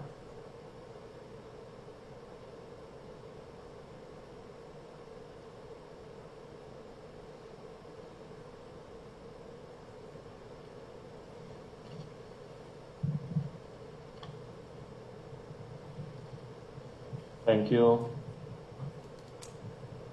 Now, is there anybody who can speak to though we're going back such a long time, I'm not certain if your aunt could speak to it, in terms of how Joseph Soares Figueredo came to be a tenant, and whose tenant was he? Counselor, I can speak. Cecilia Lynn can. I can speak to the fact that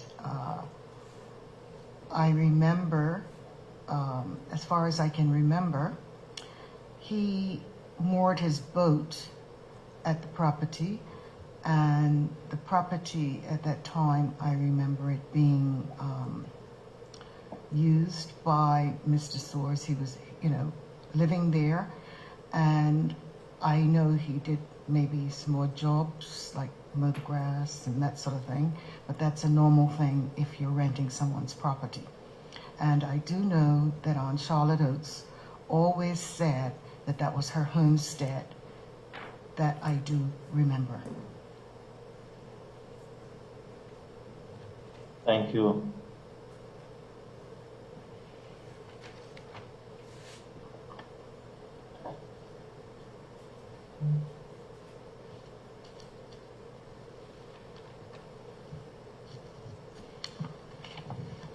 Ms. Franco, could you share with us the notes that you have on this slide in respect of your attempts to locate a copy of his judgment? Yes, Counsel. I was physically unable to obtain further documents from the Supreme Court for this Supreme Court case due to the precautionary measures in place for COVID-19. However, I did email Supreme Court requesting assistance in obtaining the documents. Okay. Could I just ask that this screen is made smaller, the slide? Could I just ask that through the Secretariat Chairman and the Clerk to the Commission, yes, O'Brien, that we could ask for the assistance of the relevant stakeholder to obtain a copy of the Supreme Court of Bermuda Judgment 1947, number 11, between Grace Charlotte Philip Oates and Joseph Soares Figueredo. Yes, Counsel, that request will be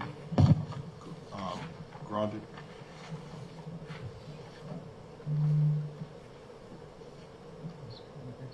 Thank you. Could you take us to the next slide that you wish to highlight? Slide 90.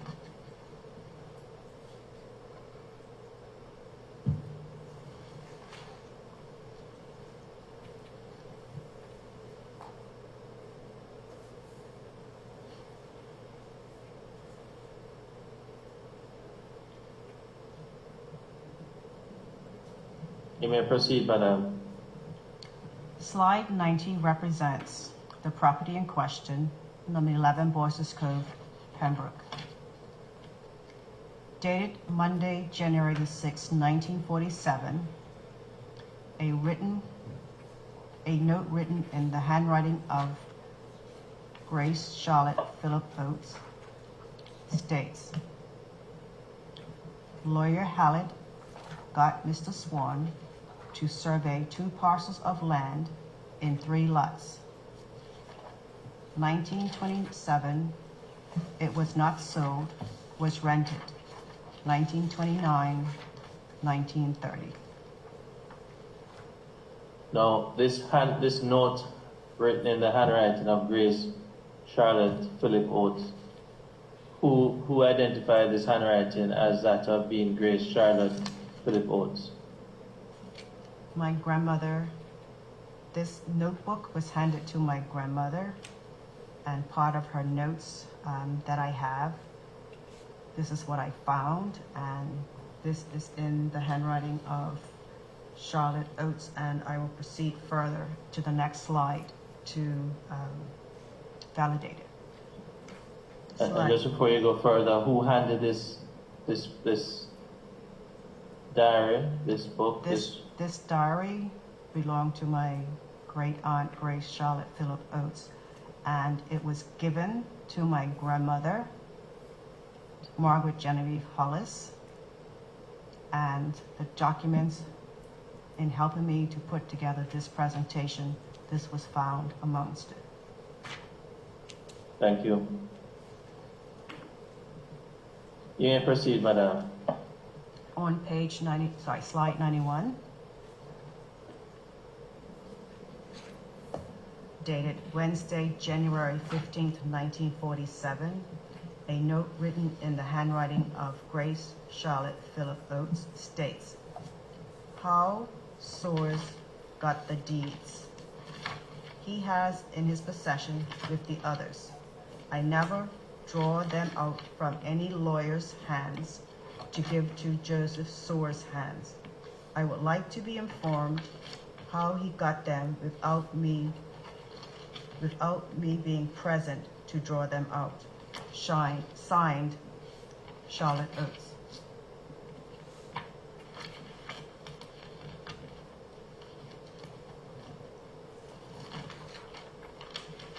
This, madam, is further submission by you, following up from your earlier submission, where VF13, the plan which appears, on the screen now with 91, where the name Joseph Suarez appears, what you describe as prime real estate, as to how it is that he acquired the land. Yes, counsel.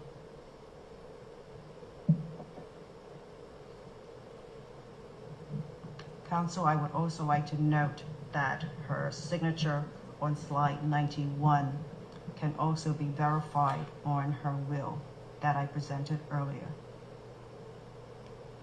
So you wish us to, in relation to slide 91, you wish the commissioners to compare the signature that appears on the will On slide 77. Sorry, not 77. Chair and counsel, alternatively, it appears that her signature may appear on the very next page, 92 as well. I'm sorry, Commissioner Stubb, could you repeat that for me? Yeah, I was just suggesting alternatively, her signature appears to be on the next slide, 92. Thank you.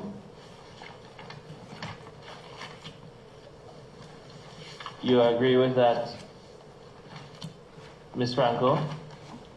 Yes, Council, but I will further state that her signature on slide 81 is closer to the signature on 91.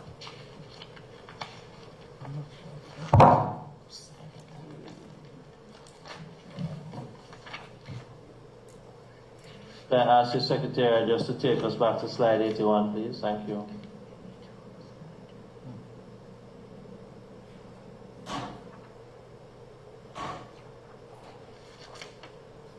Can I ask you to take us back to slide 90?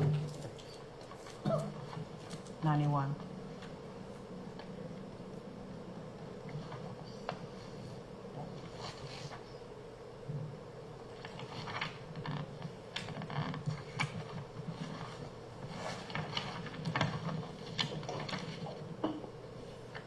Can I ask you to take us to the following slide, please? Slide 92. Council, before we proceed to slide 92, I would like to make a further submission of another written note that I found in this diary recently. Please proceed, madam. The written note that I have, written by Grace Charlotte Phillip Oates, dated Monday, March 17th, 1947, on the note, wrote to Bob to come home to settle the house. Next door. Source never paid me. Signed, Charlotte Oates. I'm just going to ask you because we're not seeing that to follow you. Could you just repeat that for us? Council, it's not in the presentation. I would like to make a further submission of this note that I found, dated Monday, March 17th, 1947. An additional submission. Yes, please proceed by repeating what you refer to as a note. The note was written by Grace Charlotte Phillip Oates, and in her handwriting, it states, wrote to Bob to come home to settle the house next door, referring to number 11 Bosses Cove. Source never paid me. Signed, Charlotte Oates. And your claim, Ms. Franco, is that that note that you're now reading from is taken from the said book that is referenced at slide 90? That's correct, 91. Council. And this note that you're now reading from, is it on a particular page that you could identify either by way of a date or a number that? It says Monday, March 17th, 1947.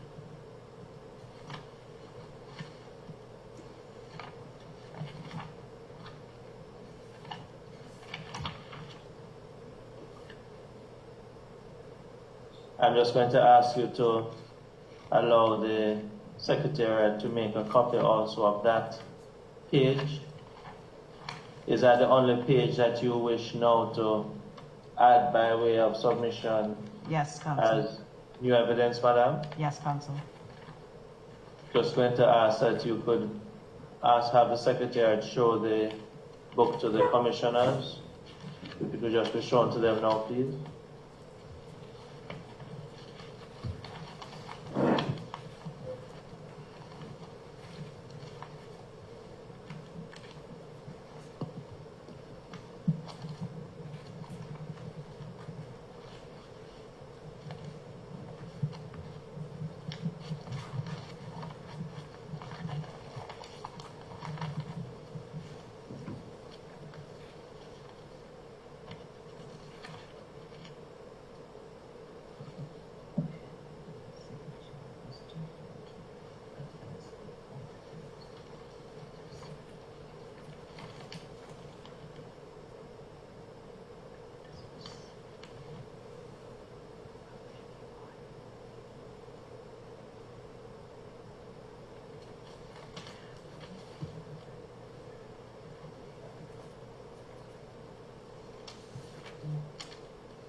Thank you. Thank you, Secretary. Chairman and Commissioners, I'm going to ask that the note that the witness, Ms. Franco, makes reference to, written in the what she describes as the handwriting of Grace Charlotte Phillip Oates, on a page which has the date Monday, March 17, 1947. My application, Chairman and members, is that is tender admitted as Exhibit DF 14. Yes, Counsel. Note in the handwriting of Charlotte Oates, dated March 17, 1947. A copy on one sheet of paper, be now tendered as VF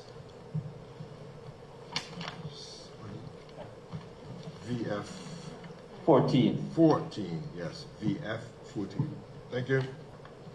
Thank you. Chairman, with your leave, I'm just going to ask and also to inform the witnesses and all concerned that we continue for another 15 minutes and then break for the day. Yes, Counsel. Yes, the witnesses have indicated that that is fine, and I imagine we'll be finished at about 4:45. 4. 4:45, yeah, I've gotten ahead of myself. 4:45, correct? Thank you. Thank you. Now, are you able to indicate what appears on slide 91? Who is the person? Could I just ask Secretary that this picture is enlarged around the area where we have the name of what appears to be William, I'm sorry, Colonial Secretary. William Adams. William.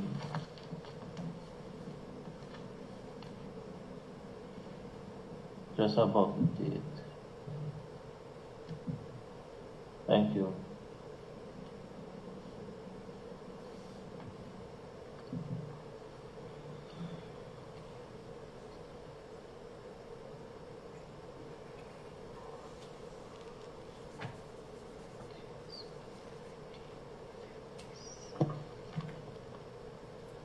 I just note Commissioner and Chairman and Commissioner just say to the left of what appears to be the Colonial Secretary's name and signature, and beneath number 13 we have the name Mrs. Charlotte Oates.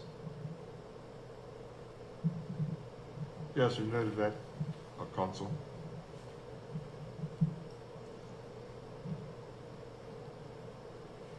Thank you very much.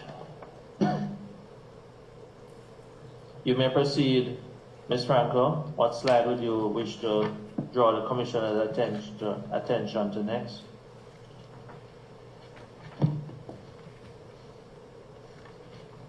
Slide 92.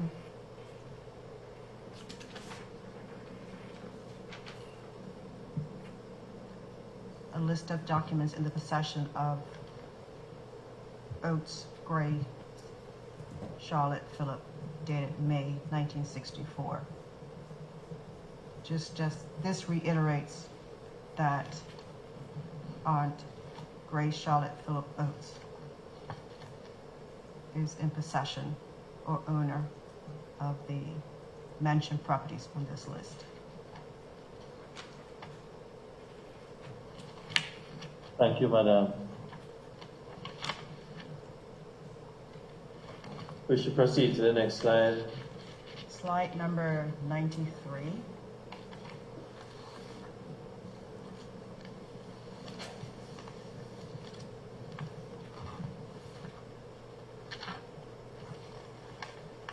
Slide number 93.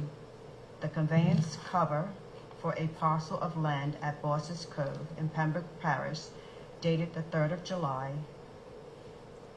1884, between Anne Amelia Wood and another to John Oates, recorded in the Book of Deeds, number 32, pages 323, 324, 325, and 326.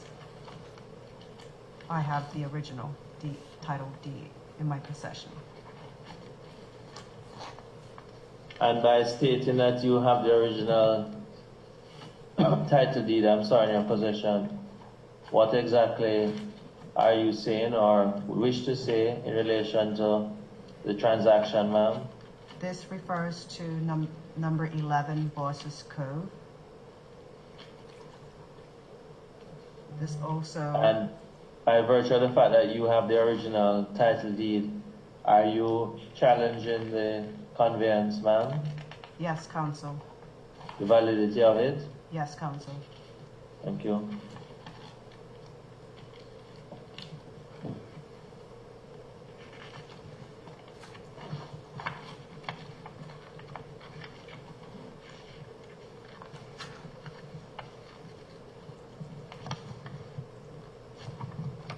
But just before we go further, the name Anne Amelia Wood, you recognize Yes, counsel.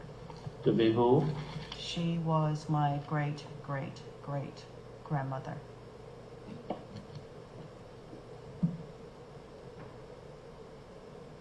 The name John Oates, Yes, counsel. recognize that name to be who? He was my great-great-cousin. He was married to my Aunt Charlotte's husband. Sorry, he was my Aunt Charlotte's husband. Oops.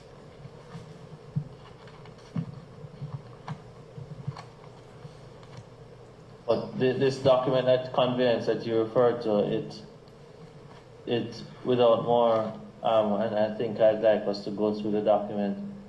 It seems to be suggesting that your great-great-grandmother and another was transferring land to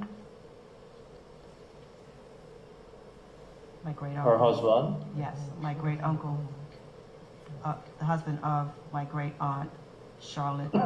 Sorry, Grace Charlotte Phillips Oates. Do you have that document that is shown, the cover is shown at slide 93, Yes, counsel. the original? Yes, counsel. You may proceed, ma'am.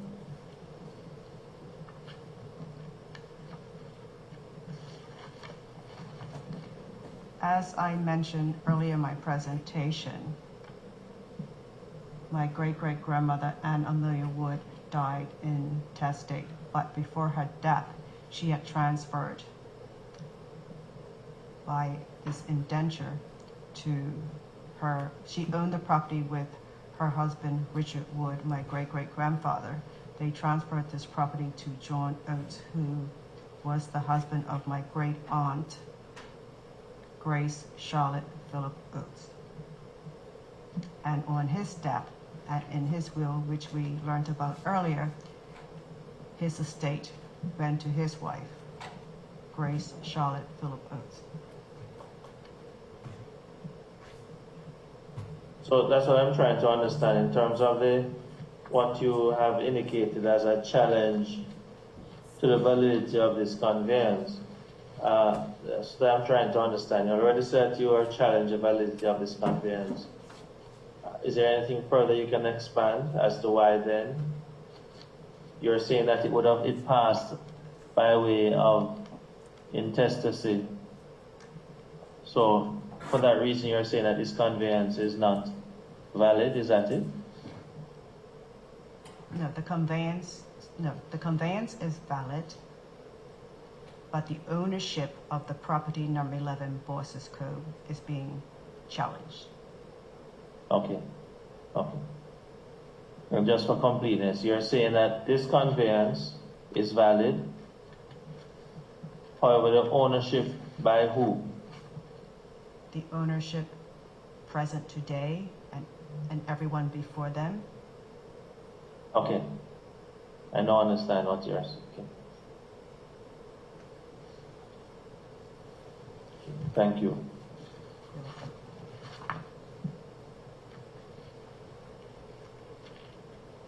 May I proceed, Madam?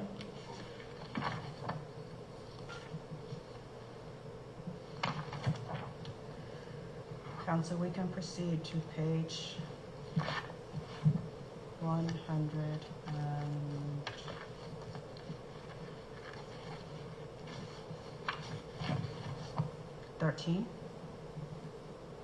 113. Yes, all previous pages refer to the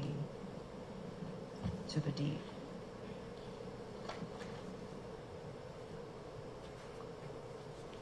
Dated the 10th of March, 1880. Just a moment. Just for our note, Chairman, the witness is indicating that slides 93 to 112 relate to the conveyance. I just think for the purposes of the commissioners, as you will come to some point to deliberate, that note could be taken for your consideration. So all the slides between 93 to 112, Yes, Inclusive. sure. all be taken together. Thank you. You may proceed, Ms. Franco. Slide 113, dated the 10th of March, 1882, bound and warrant for judgment between Richard Wood and Reginald Gray. This witness bond was given as collateral security for payment, a loan of £35 with interest secured by a mortgage of the same date for the above-mentioned property, number 11 Bosses Cove.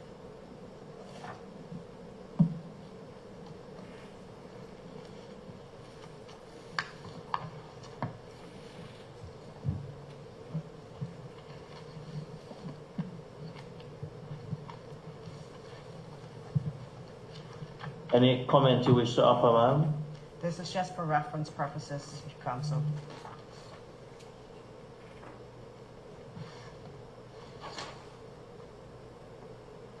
That number 11 Bosses Cove was paid for, and Anna Amelia Wood and Richard Wood were the legal owners.